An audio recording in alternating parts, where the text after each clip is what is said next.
Um olá especial para você que está aí agora me acompanhando. Eu me chamo Bruno Ganem, sou do perfil Ganem Esportes. Hoje é dia da parte 2 da live sobre o Grupo B da Copa do Mundo.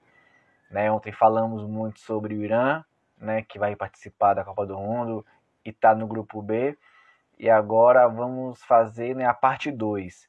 Lembrando que sexta-feira tem live com o perfil Bayer Leverkusen Brasil sobre a temporada do clube alemão. Na segunda-feira temos uma live sobre apostas esportivas. E hoje trago aqui Igor Rodrigues, do podcast Igor Geopol, e vamos falar muito sobre o Grupo B da Copa do Mundo no aspecto geopolítico. Ontem foi sobre Irã, hoje é sobre o Reino Unido. São países com uma história tão grande, mas tão grande que não dá para fazer a live não dá para fazer a live com os 4 países de uma vez só, porque senão vão ser 5, 6 horas de live. Agradeço ao Odilei Camisas, Filipão que entraram, It's Hirvin que entrou também, e eu vou agora aqui convidar o Igor. Ele também já solicitou para entrar, vou esperar ele entrar aí, para iniciarmos esse bate-papo. Ele aceitou. Olá, Igor. Boa tarde. Boa tarde. Mais uma vez, obrigado por aceitar. Já tá virando sócio do canal, em terceira live. Vai ter várias outras, né? É, Conforme for falando. realmente a Copa do Mundo, né, é um negócio absurdo, né? Porque você mexe com muitos países europeus, asiáticos, africanos, né? E quando você começa a destrinchar a história, você vê que dá muito pano pra manga, né?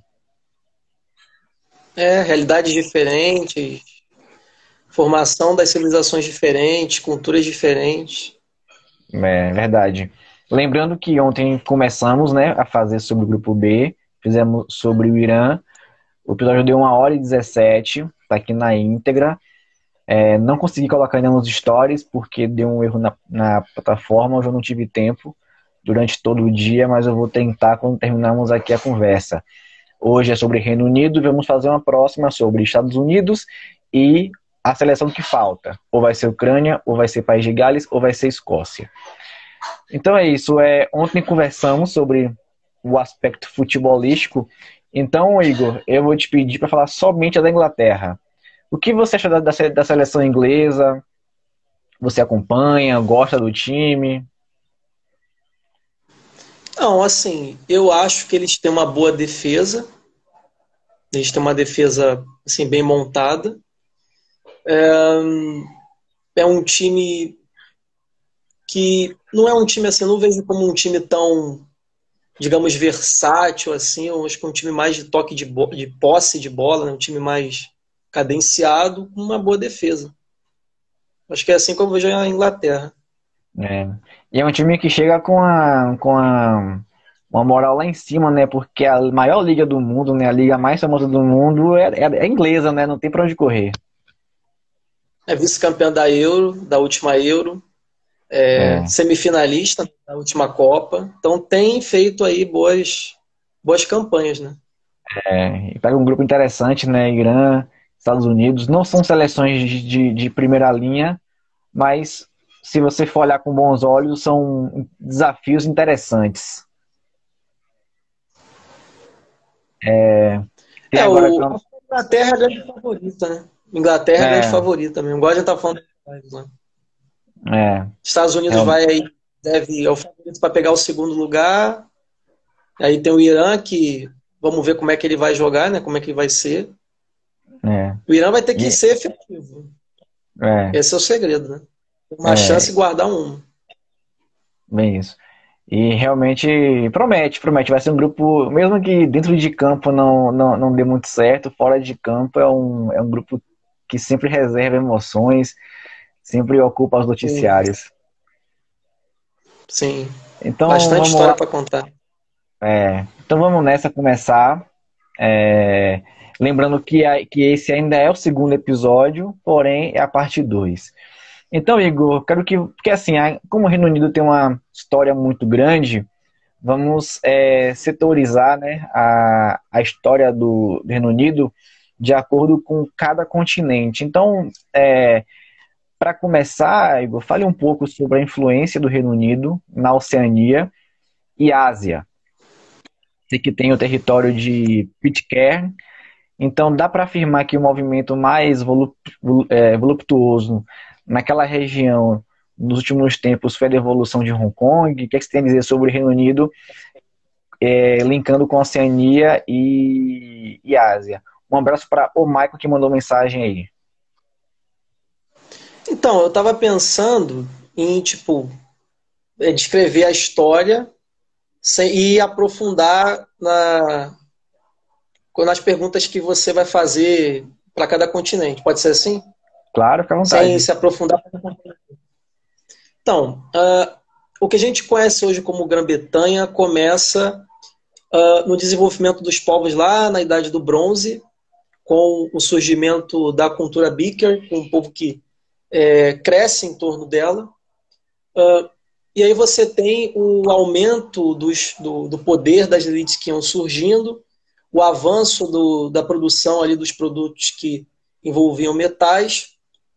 Isso fez com que a Inglaterra fosse altamente ligada com o sistema de comércio atlântico, que teria sido o grande fator pela entrada da propagação das línguas celtas na Inglaterra.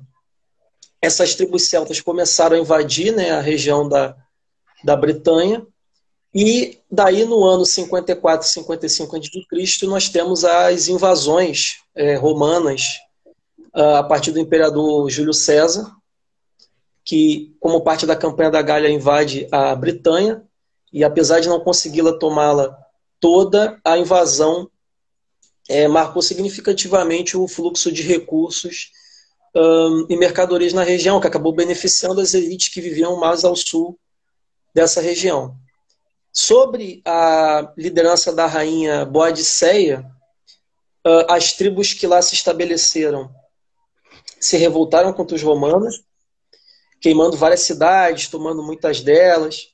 Só que nas batalhas decisivas, acabou que 10 mil romanos derrotaram 100 mil das tribos ali que viviam na Bretanha, que eram liderados pela Boadiceia, e Boadiceia foi severamente derrotada.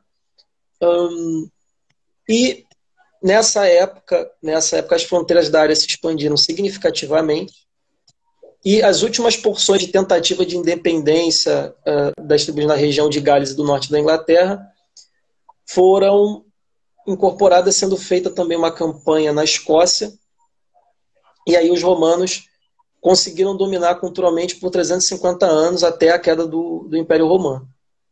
E aí, depois disso, com a queda do Império Romano, a região da Bretanha ela é povoada por tribos germânicas, como os anglo-saxões, os jutos, os frísios, que no caso seriam atuais pequenos contingentes de alemães holandeses. Aí você tem a Batalha de Delraham, em 577, que consolida o controle dos anglo-saxões na região, que antes eram dos romanos, e depois passou a ser dos celtas britânicos. E desde então, esse domínio anglo-saxão, vários reinos foram surgindo, como Essex, Mercia, enfim.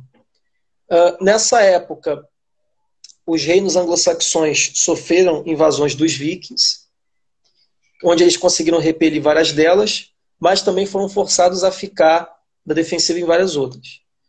O rei Eduardo iniciou um programa de expansão em meio às batalhas contra esses vikings na região, por volta dos anos 899 até 927, promovendo aí uma gradativa incorporação dos territórios nos quais eles iam lutando e capturando, né, os que estavam tendo batalhas, até que chegaria um ponto que eles unificariam esses territórios para formar o Reino da Inglaterra. E esse processo de unificação teria sido finalizado em 927, no ano de 927. E aí, simultaneamente, tribos que carregavam o nome de Dal Riata, povos de línguas gaélicas do norte da Bretanha, se juntaram aos Pictos para formar o Reino da Escócia. E em 1066, quando os normandos, que era um povo germânico que vivia ao norte do que é a atual França, conquistaram a Inglaterra, influenciaram grandemente a cultura historicamente, tomaram grandes porções de Gales e Irlanda, foram convidados até a ficar na Escócia, acabaram trouxendo o feudalismo, mudando as relações ali dinâmicas da sociedade. E na Guerra dos 100 Anos, que é uma outra etapa da história deles, Gales foi totalmente incorporada ao Reino da Inglaterra, finalmente, e a Irlanda foi constituída como um reino em união pessoal com a coroa britânica, que pavimentaria ali futuramente o caminho para a união junto com a Inglaterra, enfim. Na região da Irlanda do Norte, terras que eram de gálicos católicos e dependentes foram confiscadas e dadas para protestantes ingleses e escoceses. E aí, no meio do século XVII, nós tivemos as Guerras dos Três Reinos, uma espécie de guerra civil britânica, em todos os três reinos participaram. E aí o rei Charles I vai ser executado, a monarquia vai ser deposta e vai ser instaurada uma república unitária chamada de Comunidade da Inglaterra, que incluía Escócia e Irlanda junto. Em 1660, a monarquia é restaurada sobre poder da dinastia Stuart. O rei Charles II volta do exílio e aí você tem a Declaração dos Direitos e a Lei de Reivindicação de Direitos de 1689, que dizia que um católico professo não poderia chegar ao poder, que o absolutismo não tinha vez, que isso seria, no caso, um símbolo absolutista, e os britânicos se desenvolveram institucionalmente como uma monarquia constitucional, um sistema parlamentar, e é nesse contexto que surge a Sociedade Real, que desenvolveria bastante a ciência, né, da região. Você tem um crescimento e solidificação do poder naval, que é quando começa a ter a construção da Marinha Britânica como referência, enfim. E é dentro desse contexto que é feito o Tratado da União, que formaliza a criação do Reino da Grã-Bretanha, juntando os dois reinos, da Inglaterra e da Escócia, em 1705. E aí é nessa época que começa de forma assim mais ampla, aquelas campanhas por conquistas de colônias, muitas batalhas foram travadas. Você tem a Guerra de Sucessão Espanhola, que a Grã-Bretanha ganha a região de monarca da Espanha. Você tem uma guerra civil gerada pela insurreição dos jacobitas, que queriam o retorno de Stuart ao trono. Você tem a Segunda Guerra Carnática, quando os britânicos vencem e impõem o Alajan, que era um sultão pró-britânico, líder do sultanato carnático, que foi um estado pró-britânico colocado ao sul da Índia, controlando, no caso, a região que era dos franceses. Você tem a Guerra dos 7 Anos, onde os britânicos, junto com os prussianos, eles vencem a fã de sede as posses nas regiões do rio Mississippi, Canadá, ilhas de São Vicente, Tobago, Dominica e Granada, e as ilhas Cíclares do Norte, que ficavam na Índia. A Espanha cede Manila, que fica na atual Filipinas, e a Flórida para a Grã-Bretanha. E aí as forças britânicas na América realizaram expedições no que hoje seriam os Estados Unidos, entrando em conflito com povos indígenas, como a comunidade Cherokee, que habitava as florestas sudeste dos Estados Unidos, vencendo e instalando um líder pró-britânico ali em 1655. Capturaram a Jamaica dos espanhóis, onde eles acabaram estabelecendo um grande polo de tráfico de escravos, né, principalmente do grupo étnico Akan. Travaram 2 guerras contra o reino de Mysore e o Império Maratha, que ficam também na atual Índia, mas acabaram perdendo. Perderam a Guerra Civil Americana, e aí as 13 colônias, apoiadas pelos franceses, conseguiram independência e proclamaram aí os Estados Unidos. Se viram forçados a ceder posse para os franceses, como o Rio Senegal, que fica numa parte da África, entre 1789 e 1792. Derrotaram novamente o reino de Mysore e capturaram finalmente todo o seu território em 1799. Participaram das guerras revolucionárias francesas, quando os reinos absolutistas tentaram derrotar a república que foi instaurada pós-Revolução Francesa. mas perderam isso entre 1795 e 1816. Expulsaram tribos aborígenes do rio Hawkesbury, que fica na parte ocidental de Sydney, na Austrália atualmente. Nas guerras Kandyan, em 1796, derrotaram o reino de Kandy, atual Sri Lanka, iniciando a ocupação desse território, até finalizaram o processo entre 1805 e 1815. Em 1801, é aprovado no parlamento os Atos de União de 1800, que juntaram os reinos da Grã-Bretanha com o da Irlanda para formar o Reino Unido da Grã-Bretanha e da Irlanda, ou mais popularmente conhecido como Reino Unido. E aí é nessa era que, de fato, o Reino Unido se torna o principal poder naval com a maior marinha do mundo. Quer fazer alguma pergunta? Quer falar alguma coisa? Não, Ou não? tô acompanhando bem. Então, aí, na era do Reino Unido, eles capturaram a porção norte de Serra Leoa, derrotando aí o reino de Coia entre 1801 e 1807. Expandiram as conquistas no território indiano, participaram da terceira e quarta e quinta guerra da coligação, que no caso faz parte das guerras napoleônicas, contra a França napoleônica. Perderam essas três para a França napoleônica, perderam para os otomanos em 1809 e apoiaram com sucesso em 1807 e 1814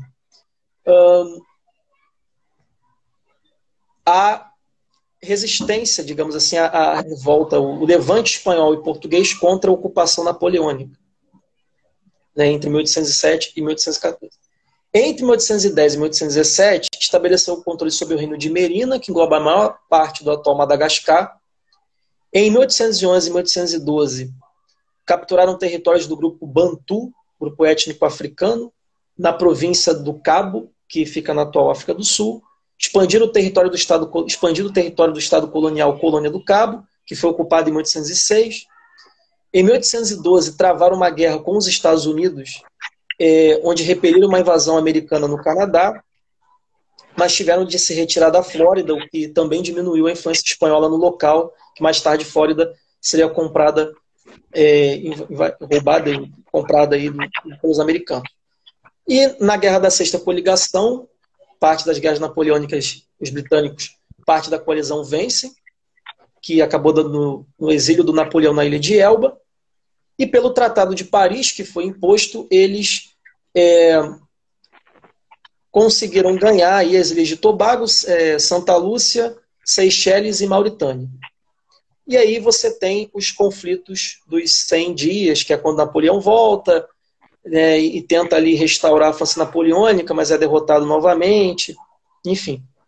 Apoiaram a Grécia, né, na guerra de independência grega contra o Império Otomano, travaram um conflito com o Império Birmânico, que é atual Myanmar, e capturaram a costa de Assam, Manipur, Rakhine e Tanintai, ao sul do rio Salween. Em 1834 e 1836, continuaram tomando terras das tribos Xhosa, que fica na África. Tem a Primeira Guerra do Ópio, que é quando a China, que foi travada entre 1839 e 1842, que é quando a dinastia Qing da China perde para os britânicos, e aí que eles ganham Hong Kong, que essa guerra, inclusive, explodiu quando a China tentou proibir o tráfico de ópio dentro da China, tentou tomar o controle, e os britânicos lucravam com isso. Capturaram territórios no Império Sikh, que fica na Índia atualmente, em 1845, até que em 1849 finalizaram toda a ocupação do Punjab indiano. Em 1852 eles anexaram a Baixa Birmânia. Em 58 juntaram todas as conquistas no subcontinente indiano para formar o Raj britânico, que era o nome dado à Índia, o Estado colonial da Índia britânica. E usaram, a partir de 1864, para expandir os territórios e capturar territórios do Butão.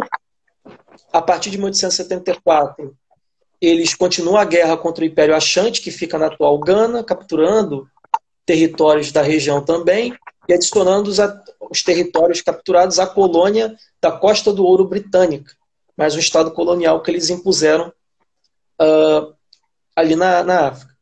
Proclamado em 1821, em 1879 derrotam o reino de Zulu, capturando o território ao sul da África e adicionando a mais um estado colonial que era a colônia de Natal.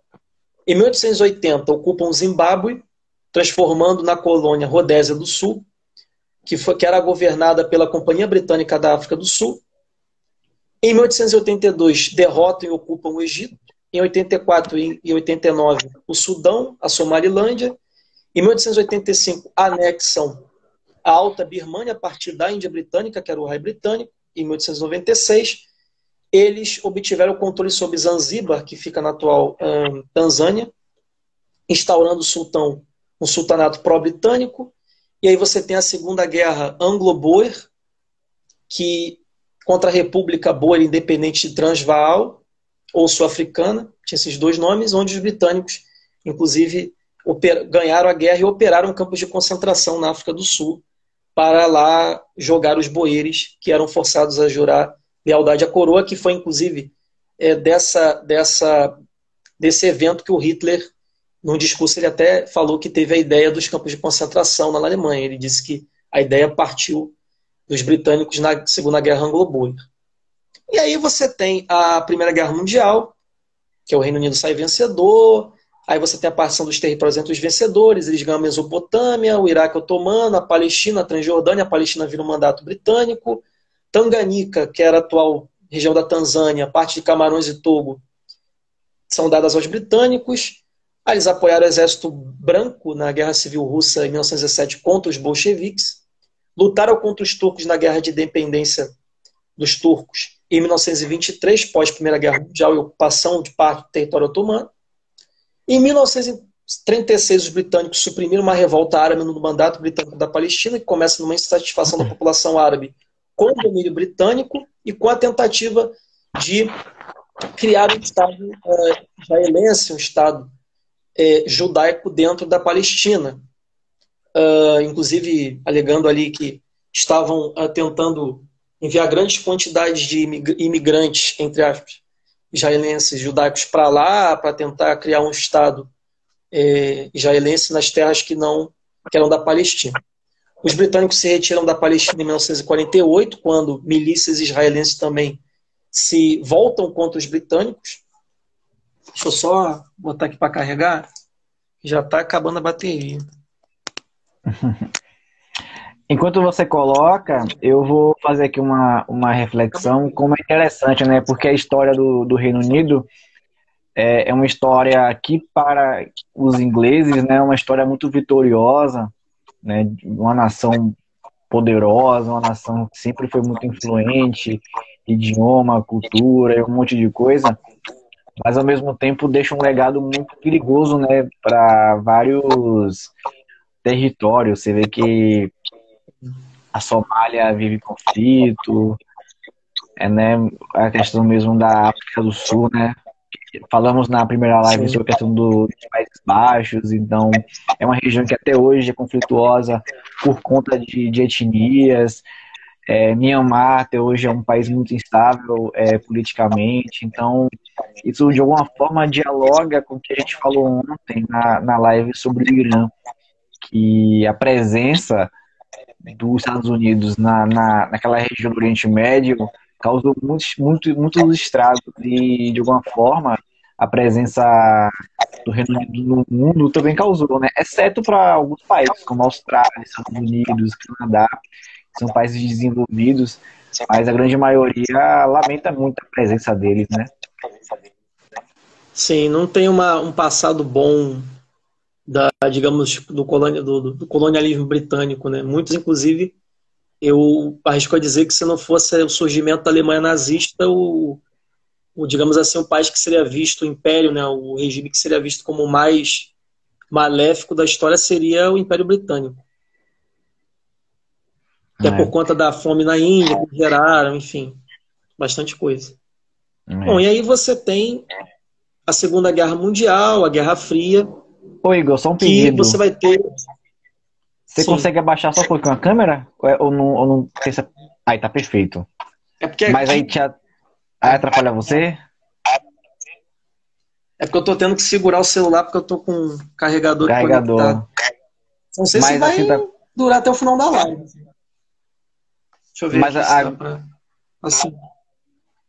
Assim tá bom? Perfeito.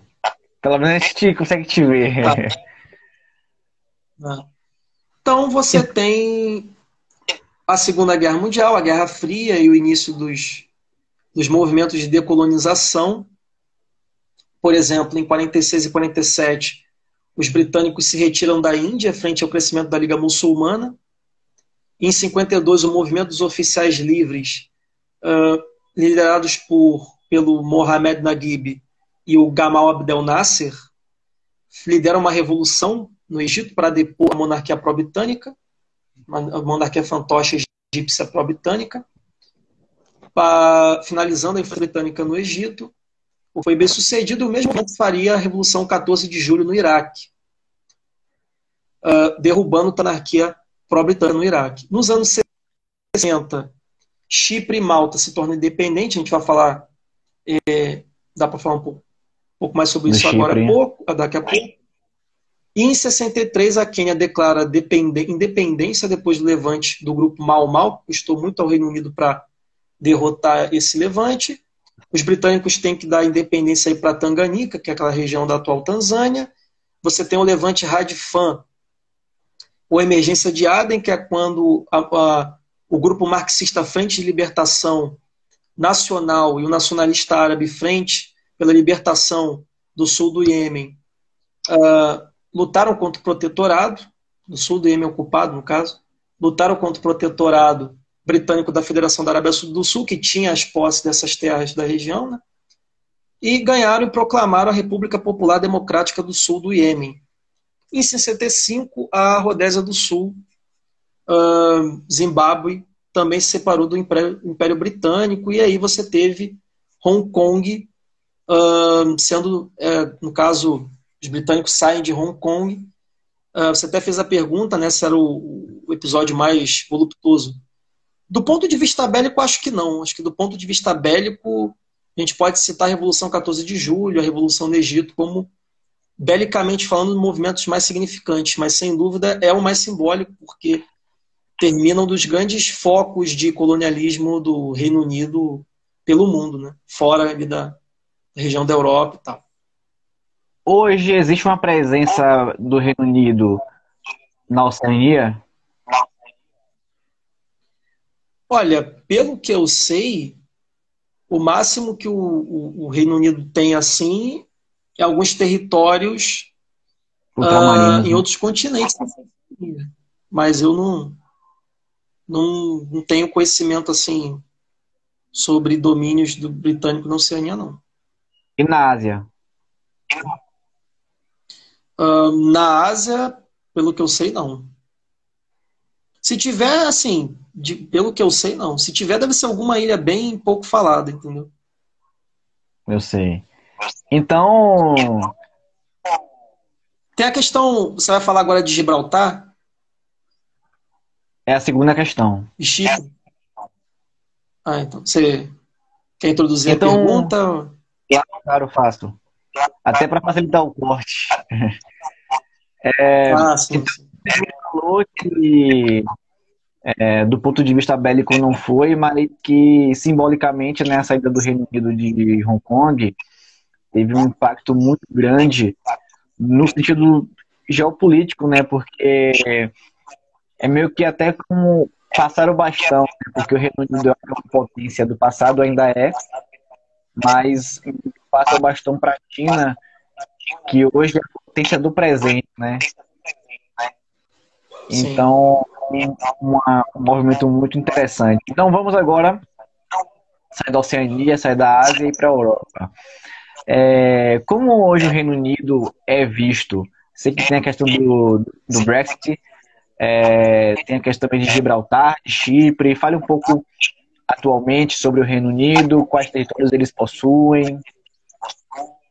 Então, Gibraltar, vou começar pelo Chipre. O Chipre ele era um território do Império Otomano. Depois da Guerra Russo-Túrquica de 1878, ele vira um protetorado britânico. Essa região é dada para os britânicos. Em 1955, a Organização Nacional de Combatentes Cipriotas, EOKA, sigla EOKA, cipriota em grego, que era de direita, iniciou uma revolta armada contra o domínio britânico da região. do Chipre. Só que eles queriam uma unificação com a Grécia, que eles chamavam de Enosis, se eu não me engano. Enosis. E só que isso desagradou os turcos do Chipre, que também formaram um movimento chamado de Organização da Resistência Turca, sigla TMT, para se levantar contra os britânicos e essa tentativa dessa organização cipriota de tentar unificar o Chipre com a Grécia. Essa enosis, ela não vai ser atingida, porém o Chipre ganha independência dos britânicos nesse conflito, né? 1955, se não me engano, até 1959, se eu não estou maluco, ou 58. E a questão do Gibraltar histórica, o Gibraltar foi capturada pelos britânicos junto com os holandeses. Sim.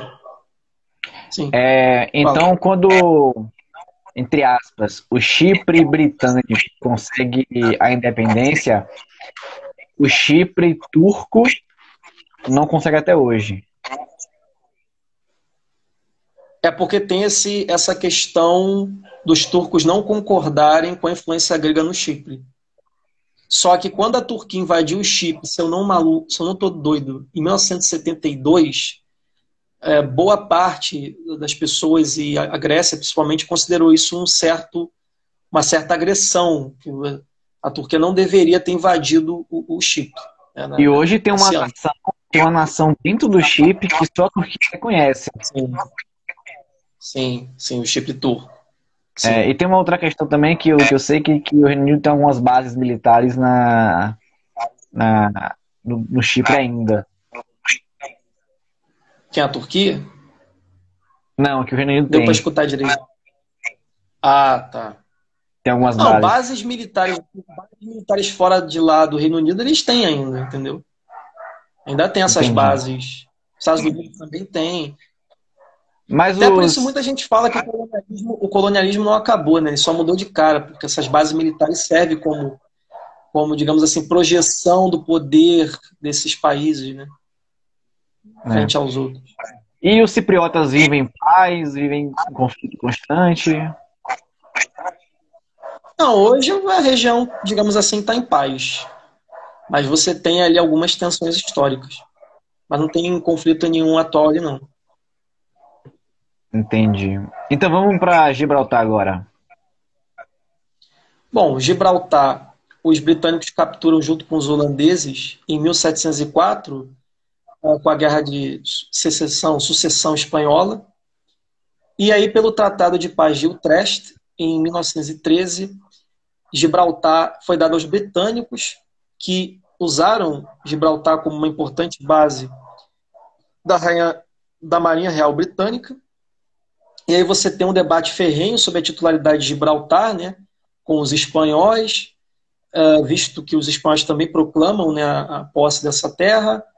Gibraltar já teria rejeitado ofertas de titularidade espanhola por 2 vezes em supostos referendos, mesmo que boa parte da população fale no caso espanhol. E, assim, na Europa, eu diria que a Inglaterra é vista como um importante aliado ainda da OTAN, dos Estados Unidos, visto que todas as intervenções militares que coalizões lideradas pelos Estados Unidos e a OTAN, Inglaterra, sempre está no meio, como foi o Iraque, enfim. Apesar de que, na época do Brexit, a Alemanha não gostou muito da Inglaterra ter saído, disseram que a saída da Inglaterra do Brexit feria a democracia, blá, blá, blá, blá.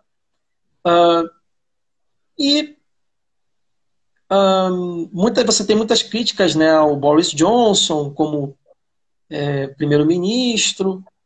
E, assim, a única coisa, acho que significativa dentro do contexto europeu, recentemente, foi uma disputa que teve pela ilha de Jersey, né?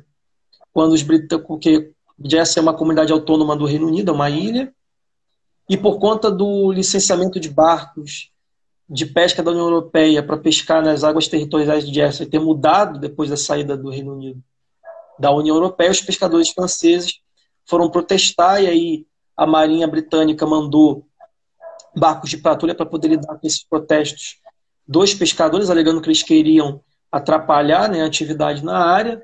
E, em resposta a supostas limitações impostas pela Marinha a esses pescadores franceses, políticos franceses sugeriram cortar os cabos de eletricidade que proviam, né, eletricidade para Jersey, para a ilha. E acho que essa é a única coisa realmente significativa a dizer fora do comum na Inglaterra e na Europa. Isso quando?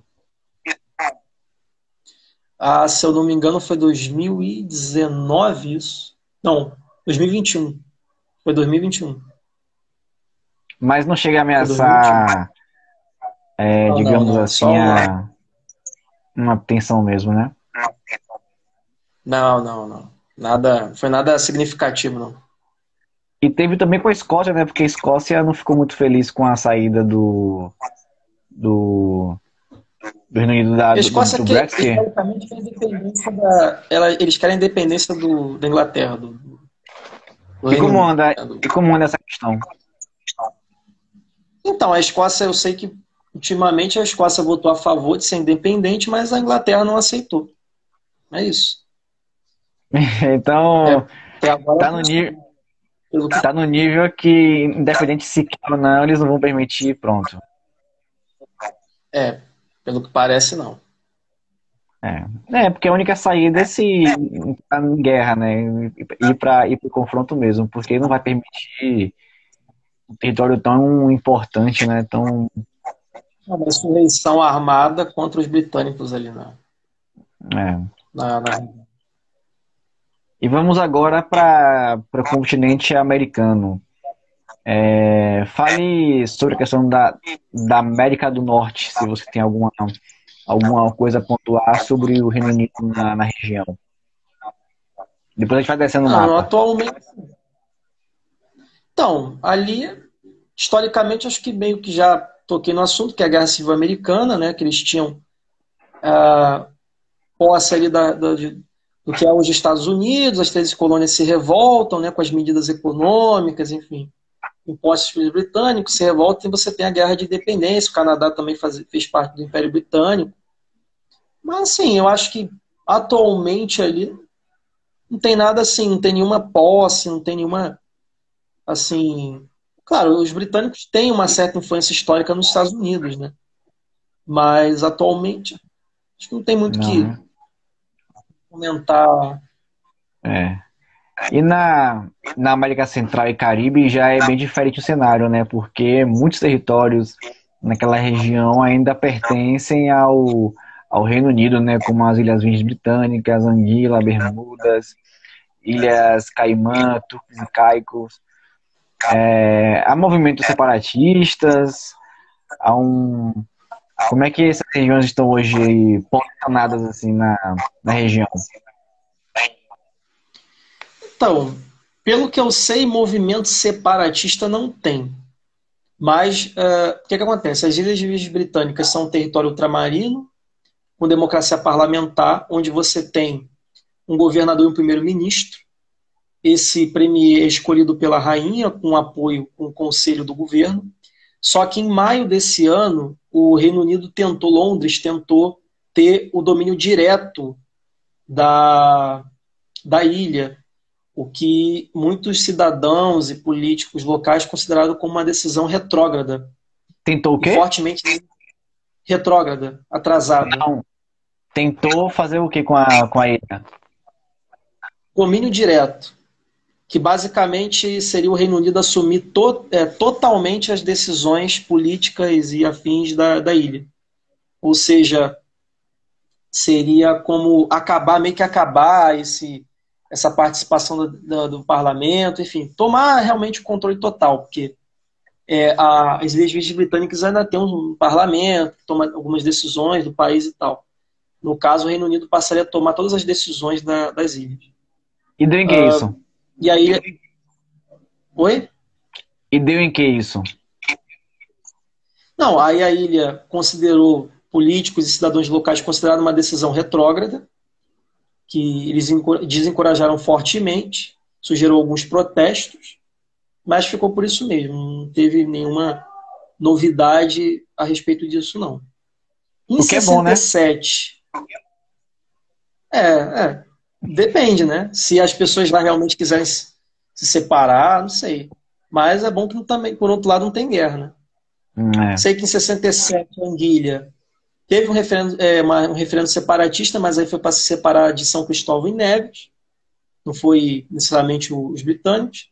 Nas Ilhas Caimã, alguns grupos e membros mais conservadores do parlamento, como o parlamentar Anthony Eden, já proferiram desejos pela independência das Ilhas Caimã em relação aos britânicos, dizendo que o Reino Unido não se importa com o bem do país, que eles abusam de poder em relação às ilhas. Por exemplo, o Anthony Eden até chegou a citar um projeto de lei para dar sustentação legal ao regimento das Ilhas Caimã pelo Reino Unido, né, que os britânicos chamaram de Defence Bill, que no caso seria o total controle influenciado pelo meio militar, né, do Reino Unido, pelas Ilhas Caimã, bom, pelo menos pelo que eu li, né? E apesar de ainda não ser a grande maioria, essa ideia parece que de independência veio ganhando força lá nas Ilhas Caimã. E é isso. É interessante, né? Bacana. Eu não, essa de Ilhas Caimã eu não sabia, né? E promete movimentar muito, né? Ainda mais se a Sim. ideia amadurecer mais, Não tem tanta novidade recentemente, não, mas vamos ver o que dá isso aí. né? Queria dar aqui um alô pro Silas que entrou, um alô pra Érica Galvão que também entrou, o Arrascaeta 827, o Eu Te Amo Futebol que também entrou, Pedro Rabelo, Diego Fute News, Jorge Eton. Você vê, né? Até a Arrascaeta tá querendo saber das novidades, né, geopolíticas do Reino Unido. A página tá ficando famosa, né? Queria avisar que na sexta-feira temos uma live com o Bayer Leverkusen Brasil. Vamos falar sobre a temporada do time europeu. Segunda-feira tem uma live sobre apostas esportivas, entender esse universo, como é que funciona. Na sexta-feira que vem temos uma live sobre estádios. Vamos falar sobre estádio de futebol. E eu e Igor vamos ainda organizar a data para fazer a parte 3 do grupo 2, né, o grupo B, que tem Estados Unidos e vai ter Gales, Escócia ou Ucrânia. Só uma questão, Igor. Recentemente o país da Rihanna, Barbados, teve alguma novidade com a questão do Reino Unido.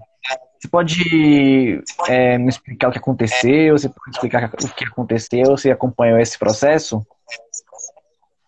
Pelo que eu sei, eles declararam independência do Reino Unido. Pelo que eu acompanhei.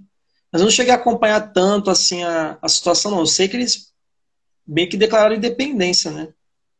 Mas eu posso dar uma relida melhor e Na talvez parte em 3, outro né? momento falar mais. Então, mas pelo que eu sei, foi meio que um movimento para realmente tentar declarar a independência do Reino Unido. Que Foi tinha uma pacífico, relação né? ali política que a autoridade, digamos assim, reportava a rainha, aquela coisa toda, e parece que houve um movimento para acabar isso. Interessante. Tá aí, né? É histórico, né, de alguma forma, né? Porque abrir mão de território nunca é ideia de nenhum país, né? Você vai falar da América do Sul, né? Você tinha falado da América do Norte, né? Ah, tá. A gente Não, que eu achei que você começou. tinha já falado. Começamos por Oceania, fomos para a Ásia, aí Europa, estamos fazendo a volta ao mundo. Agora vamos para a América do Sul. Tem a questão hoje das Malvinas, né, que também, né, a Ilhas Falkland. Então, o que você tem a dizer sobre esse caso? E diante disso, dá para afirmar que a Argentina nunca mais vai recuperar o território? Bom, o primeiro registro histórico de habitação, né, de povoamento das Ilhas Malvinas ou Falklands, começa pelos grupos indígenas Fuenginos ou Yagán, que seria mais ou menos atual Chile, que vieram da Patagônia, no caso. E, segundo os historiadores americanos e ingleses, esse povo teria se retirado da área Até 1766, os espanhóis tomaram o controle da ilha, fundando a colônia de Puerto Soledad, e, ao mesmo tempo, o capitão Bride fundou o porto de Egmont, na ilha de Saunders, que é uma das ilhas que forma ali o arquipélago das Malvinas, que no caso é uma das ilhas da área. Os assentamentos, de certa forma, até coexistiam, né, espanhol e inglês, até que em 1810 e 1818, as Províncias Unidas do Rio da Prata, que consistia a Argentina, elas tentaram consolidar a influência sobre a área, instaurando uma guarnição ali. A Marinha Real Britânica enviou 2 embarcações para reassegurar o controle da ilha, e, posteriormente, Falklands e Malvinas se tornaram uma colônia britânica.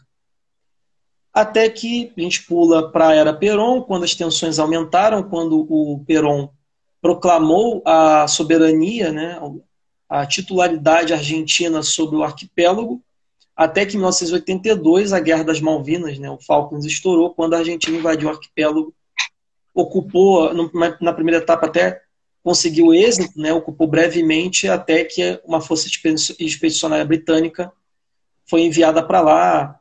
Até essa guerra, a Argentina ficou conhecida pelo uso dos mísseis Exocet, né, que era um projeto que a Argentina desempenhou, né, durante um tempo, que foi bastante usado na guerra, com considerável êxito. Assim, diplomaticamente, eu acho até que tem chance, mas pouca. Militarmente, acho quase impossível. A única coisa que eu acho que daria realmente uma chance para a Argentina recuperar as Malvinas seria um colapso aí do Reino Unido como entidade, como Estado, né, do Reino Unido, e entidade política, digamos assim. Você comentou, né, de início que um povo indígena ocupou o território e que esse povo tinha uma relação muito mais forte, né, com o que hoje entendemos como Chile. Diante disso, dá para afirmar que as Malvinas, historicamente, são muito mais ligadas ao Chile que à Argentina? Não, porque não, só quer dizer que esses povos estavam no que é atualmente o Chile, mas eles teriam saído logo depois. A disputa mesmo, historicamente, entre a Argentina e a Inglaterra. O Chile mesmo não proclama nada aí. O território hoje, né, que são as Ilhas Falkland, Ilhas Malvinas, hoje a maior cidade é Stanley, né? E já teve referendo e a maioria das pessoas decidiram continuar com o Reino Unido. É uma região que fala inglês, está muito mais linkada ao Reino Unido do que a Argentina. Mas, quando você vê na história, você vê que aquela região teve uma colonização espanhola. Diante disso, você acredita que faz sentido a Argentina reivindicar o território? Cara, de certa forma sim, porque por ter sido de maior parte colonização espanhola, a Argentina fazia parte durante muito tempo da Espanha, então meio que tem essa relação aí, acho que faz sentido. Depois você teve a Argentina vira primeiro Províncias Unidas do Rio da Prata, que tinha, né, chegou a ter ali influência sobre a ilha, de certa maneira, apesar de os britânicos conseguirem reassegurar o domínio, e acho que faz sentido sim. Mas não é uma questão que vai se resolver rapidamente, assim, por muito tempo. Agora eu vou fazer com você aqui uma brincadeira. Você olha hoje para aquelas que são 2 ilhas, né? São 2 grandes ilhas. Se o Reino Unido assim oferecesse algum tipo de acordo para entregar a ilha menos povoada, você acha que algum tipo de acordo ou de entregar, sei lá, as ilhas de Sanduíche do Sul para você, a Argentina aceitaria algum acordo assim, para poder finalizar de vez essa discussão? Eu acho que sim. Se fosse para entregar alguma ilha um pouco mais povoada, ou que tivesse algum povoamento, algum valor ali, acho que sim. Talvez eles aceitariam, mas depende de quem governa a Argentina, quem lidera, enfim. Vai depender do. Porque se for observar assim em termos de território ultramarino, eu acho que é o caso mais famoso, né? De Sim, território reivindicado, assim, porque os argentinos, inclusive, eles carregam isso como uma bandeira de sim. vida, né? Tem um dia lá que Tem, eles comemoram as é, Malvinas, e o grande o símbolo Hawaii. é, e o grande símbolo dessa questão é meio que uma logo, entre aspas, e a logo são as duas ilhas com a bandeira da Argentina dentro dessa ilha. Sim, Então, como Las Islas são Malvinas, né? Que eles até tem um slogan, né? é, Eles botam. essa razão eu acho que eles não aceitariam, não. Viu? Acho que o orgulho deles seria assim, a gente quer as Não, acho duas, que eles não desistiriam de tomar tudo, né? De tentar ter a titularidade de tudo. mas seriam 50%, né? É, vai depender de quem governa lá. Vai depender de muitos fatores aí que. É. Ou de alguma alma caridosa assumir o Reino Unido daqui a alguns anos e decidir fazer acontecer, A né? Argentina também, né? Aceitar, né? Depende de. É, além do Caribe, eu acho que a segunda maior influência do Reino Unido é a região do Atlântico. Tem a Ilha de Ascensão, que é uma grande base. Santa Helena, que é meu sonho visitar. Eu acho muito legal aquela ilha. Tem também Só Tristan é da meio difícil Cunha. de chegar lá, né? É, inclusive, foi, Tem que ter uma se não grana me engano. fodida pra chegar lá. Você falou o quê? Tem que ter uma grana fodida pra chegar lá, hein, cara? Porque, É. olha, navio, Só não é que, qualquer um que chega lá. Ah, só que tem uma novidade, porque lá agora tem aeroporto. tá. Então, se você voar eu acho que tem da Inglaterra e tem da África do Mas Sul, vai ter tem que ter voo. uma grana É, absurda, né? quem Brasileiro sabe, né, médio não se vai ter grana pra isso, não. não vai. Tem Quem que, o sabe Canadá daqui crescer a mais. 20 anos. É bem isso mesmo. E tem também Tristan da Cunha, que digamos que é uma ilha ainda mais remota, né? Uma ilha que tem pouca gente.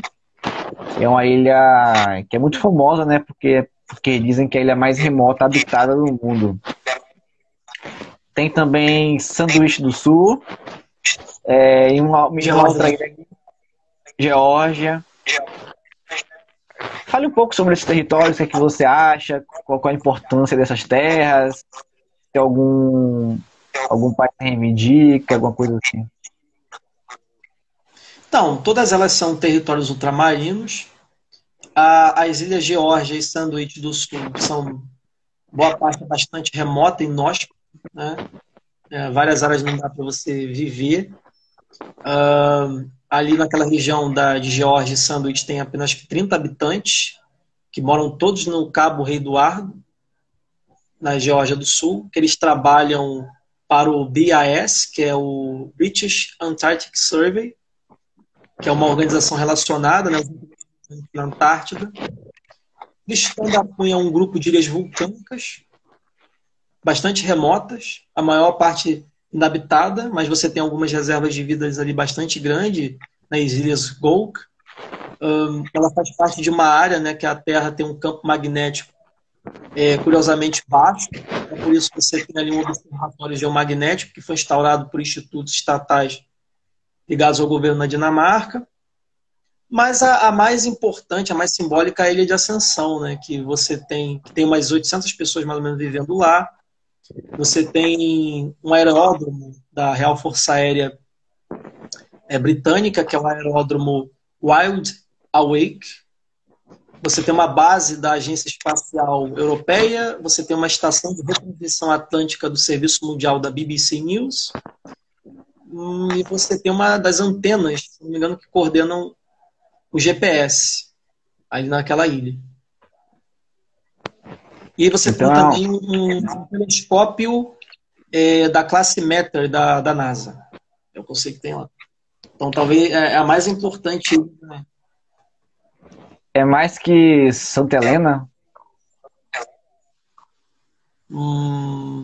Eu diria que sim. Acho até mais do que Santa Helena. Mas dessas ilhas, Santa Helena é a mais habitada. Ah, pelo que eu sei, sim. É, Tu é sabe a curioso. população exata de Santa Helena? Tu Não, tem na mente aí não, ou não?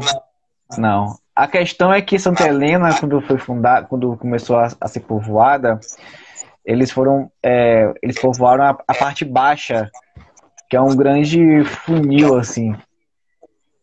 Só que cresceu, Hum, né? Então, hoje em dia eles ocupam a parte de cima da ilha, que tem aeroporto, tem algumas casas, mas assim, mas habitado mesmo, só tem duas regiões, que é a parte de baixo e a parte de cima.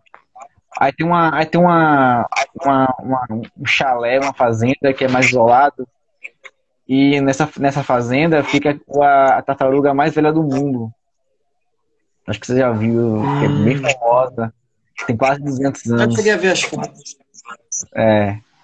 É, na primeira live, eu falei com você sobre as Ilhas Galápagos, né? Que eu comentei que, na minha visão, era um milagre as Ilhas Galápagos serem do Equador. Ao mesmo tempo, eu falei que era um milagre a Ilha de Páscoa ser do Chile. Eu, Uhum. observando a maneira como o Reino Unido ocupa territórios no Atlântico, dá para dizer que Fernando de Noronha é um milagre do brasileiro? De certa forma, sim. Mas também é porque é diferente, acho que não teve, chegou a ter tanto interesse assim na era moderna conflituoso em relação a Fernando de Noronha, não. Entendi.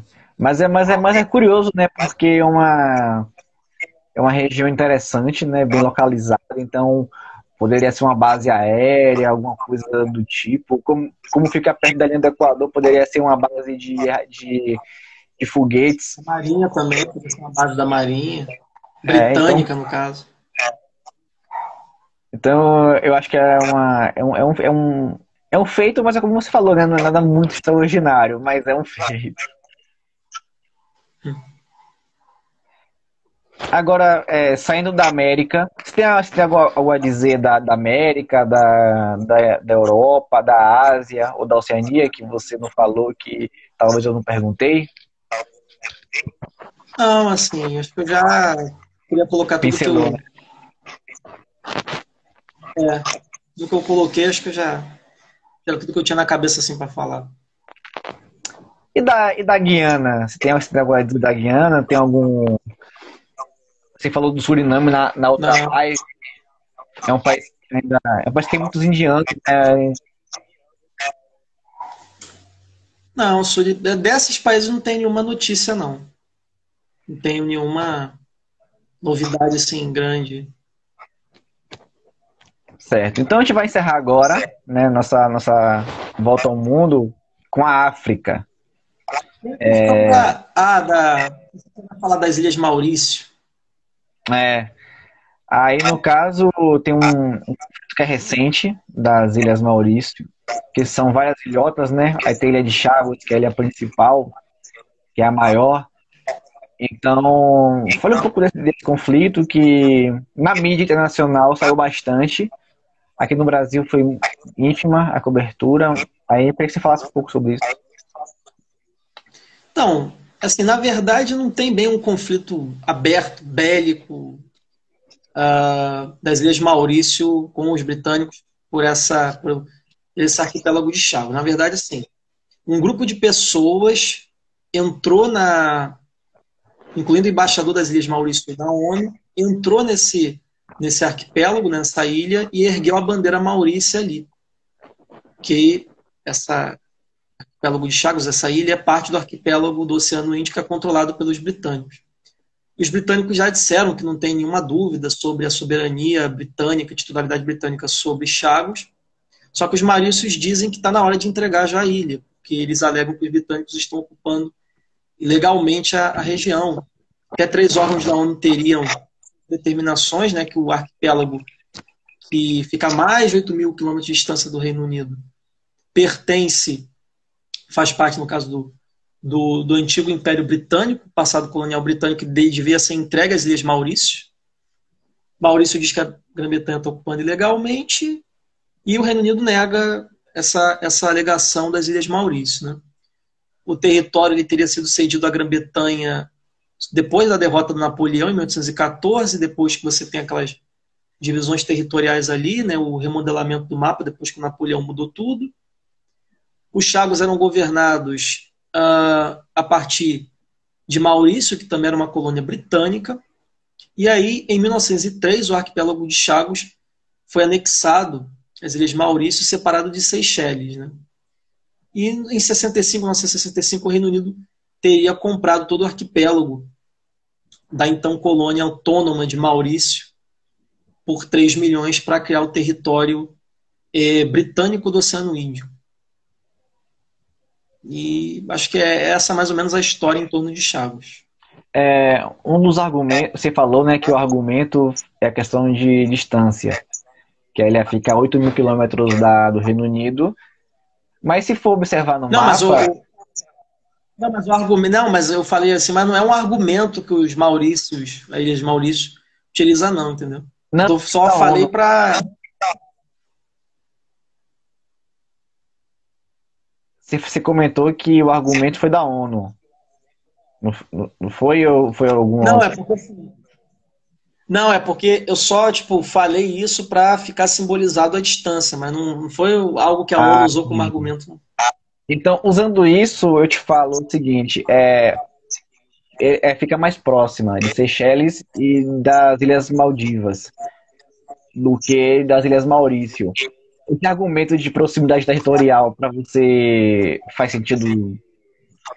Porque se Ilhas Maurício em algum momento argumentar isso, eles vão sair perdendo, porque não fica tão próximo a Ilhas Maurício como fica das Maldivas e das ilhas de Seychelles, por exemplo.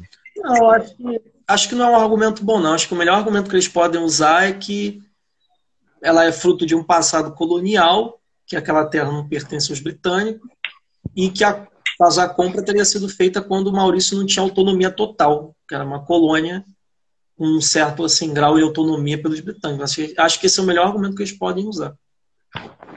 Entendi.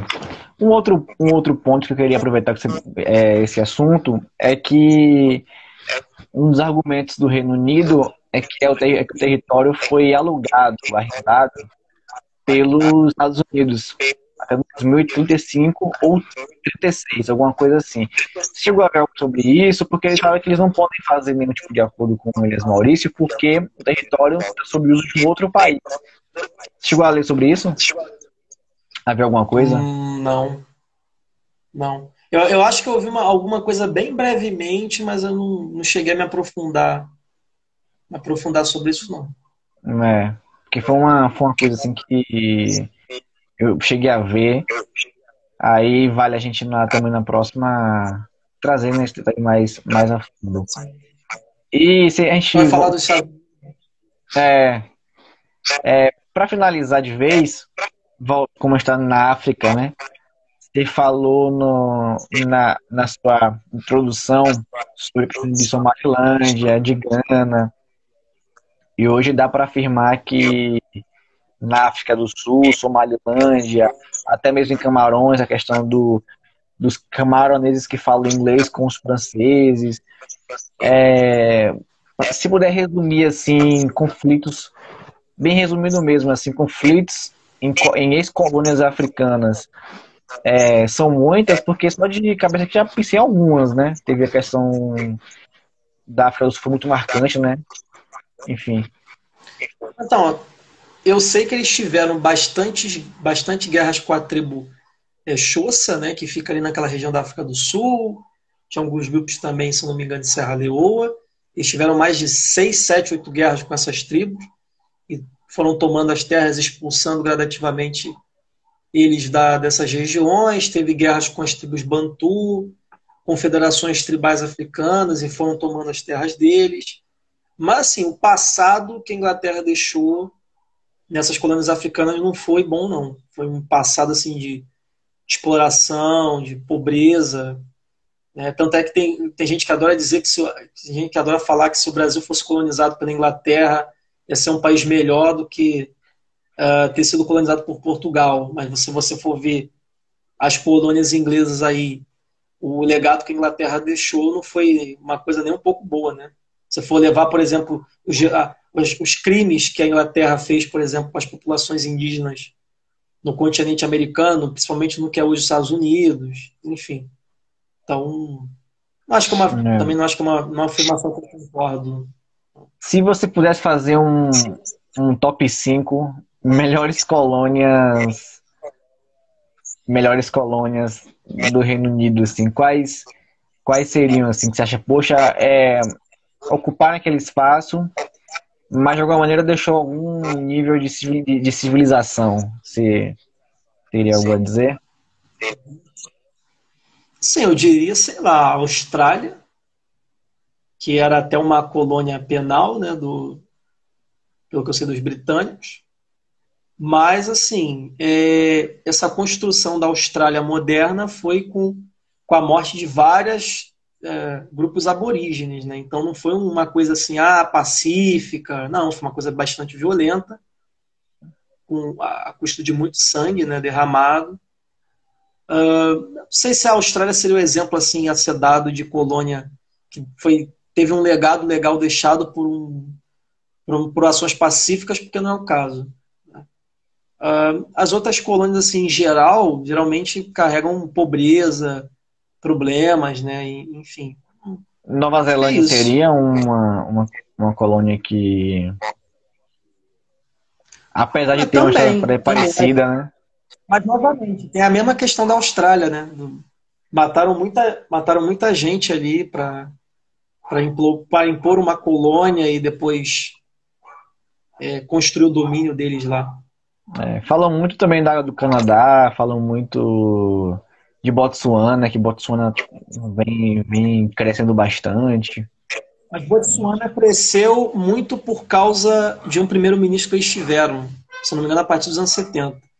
Agora eu não vou saber te precisar o nome do cara, porque agora me fugiu a cabeça. Mas quando ele pegou o governo, Botsuana mal tinha estrada decente, mal tinha infraestrutura, e aí depois que ele entrou no governo, a coisa realmente andou, teve construção de infraestrutura rodoviária, bastante coisa ali, e foi a época que a Botsuana começou a crescer até chegar no patamar atual. Então não foi por causa dos Entendi, britânicos, isso, foi por causa entendi. desse primeiro-ministro. Então, para quem tá assistindo É aqui vai porque eu assistir, tinha o nome dele na cabeça. Eu tinha o nome dele da cabeça, mas fugiu agora. tranquilo. Então, para quem tá assistindo aqui vai assistir, não teve lado bom de ser colônia do Reino Unido. Não, não. A Índia Então, teve uma.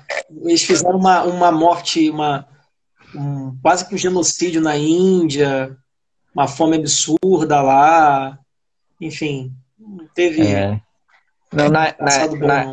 na Índia e Paquistão não foi, a palavra legado nem dá para atribuir, né? Deixou Não, uma destruição completa. não, nem um Inclusive pouco. essa Índia moderna, né? É uma Índia que tenta meio que reparar, trabalhar contra Sim. os Odeio os séculos hindus. de. É, e não é para Os hindus menos. não gostam muito. Mas se puder falar assim para encerrar de vez, a Copa do Acho Mundo que é. forte e